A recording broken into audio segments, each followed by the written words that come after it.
The murder rate in Washington today is higher than that of Bogota, Colombia, Mexico City, some of the places that you hear about as being the worst places on earth. 지난 8월 11일 트럼프 대통령은 미국의 수도인 워싱턴 DC에 비상사태를 선포하고 경찰 지휘권을 접수했습니다. 바로 살인과 강도를 비롯한 범죄율이 워싱턴 DC에 들끓고 있었기 때문인데요. 트럼프는 이번 브리핑에서 미국의 수도에 들끓는 이러한 범죄를 잡기 위해서 워싱턴 DC에 필요시 주방위군도 배치할 의사가 있다고 밝혔습니다.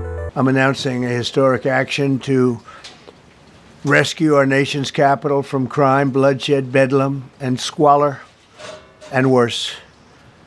This is Liberation Day in D.C., and we're going to take our capital back. We're taking it back. Under the authorities vested in me as the President of the United States, I'm officially invoking Section 740 of the District of Columbia Home Rule Act. You know what that is? 자치법 740조란 비상상황 시의 대통령이 해당 주의 경찰 지휘권을 가져갈 수 있는 연방법입니다. 미국은 각각의 주가 각각의 고유한 정부를 갖는 연방제 국가지만 대통령이 비상상황이라 판단할 경우 예외적으로 해당 주의 경찰 지휘권을 가져갈 수 있는 법이 바로 자치법 740조입니다. The murder rate in Washington today is higher than that of Bogota, Colombia, Mexico City, some of the places that you hear about as being the worst places on earth, much higher. This is much higher. Red is, okay, the red is a place called Washington, D.C. Look at these. Baghdad is, we doubled up on Baghdad. Panama City, Brasilia, San Jose, Costa Rica, Bogota, Colombia, heavy drugs. Mexico City, I mentioned, Lima, Peru, all double and triple what they are. So do you want to live in places like that? I don't think so. Days ago, a former member of the Doge staff was savagely beaten by a band of roving thugs after defending a young woman from an attempted carjacking. He was left dripping in blood. He thought he was dead with a broken nose and concussion. Can't believe that he's alive. He can't believe it.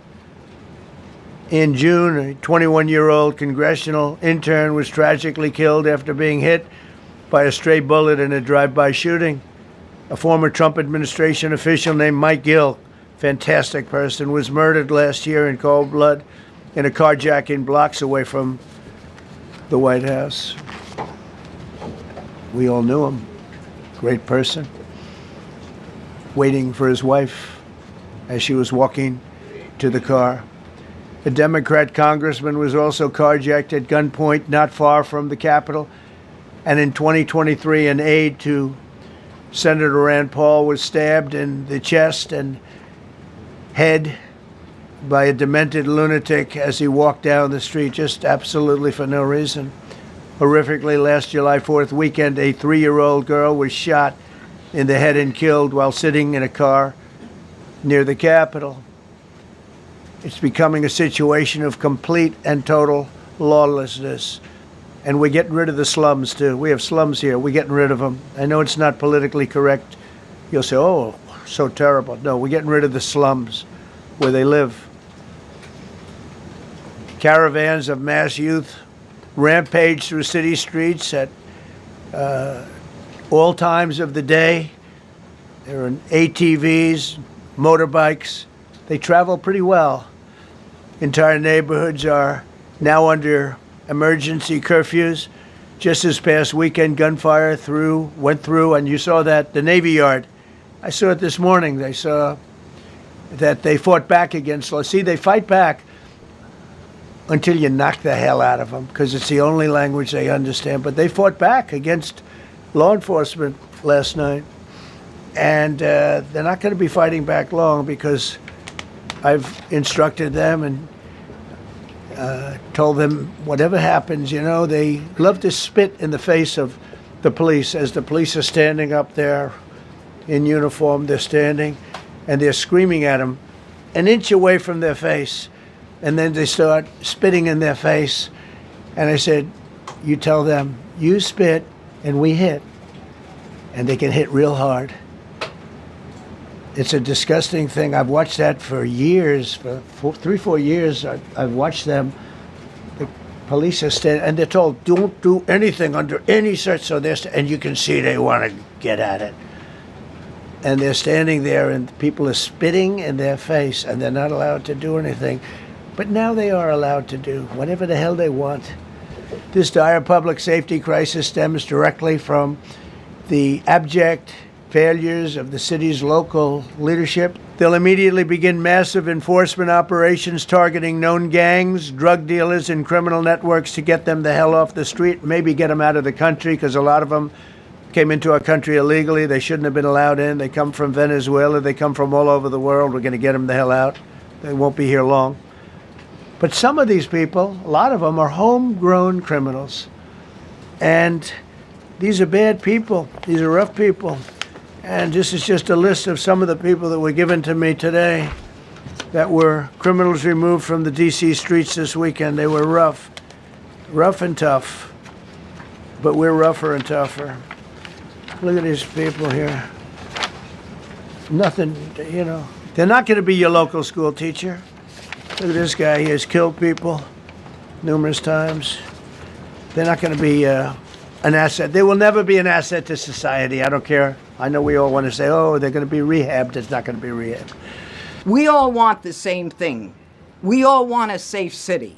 We want a safe capital. We want to be able to bring our families here. We want to be able to come and enjoy the history that makes this place great. And unfortunately, we are not in that position right now. And Mr. President, I want to thank you for taking the step that we need right now to make criminals understand that they are not going to get away with it anymore. And I'm not going to stand here and go over and over the cases. But what I can tell you is this. I see too much violent crime being committed by young punks who think that they can get together in gangs and crews and beat the hell out of you or anyone else. They don't care where they are. They can be in DuPont Circle, but they know that we can't touch them. Why? Because the laws are weak. I can't touch you if you're 14, 15, 16, 17 years old and you have a gun. I convict someone of shooting another person with an illegal gun on a public bus in the chest, intent to kill. I convict him. And you know what the judge gives him? Probation. Says you should go to college. We need to go after the D.C. Council and their absurd laws. We need to get rid of this concept of, no cash bail. We need to recognize that the people who matter are the law-abiding citizens.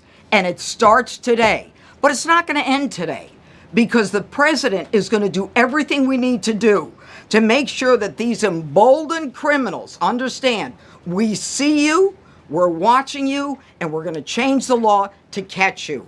And my final note is this. These kids understand that the jurisdiction is through the state attorney general, Brian Schwab. I did a poster of the young man from Doge who was beaten bloody with a severe concussion, a broken nose.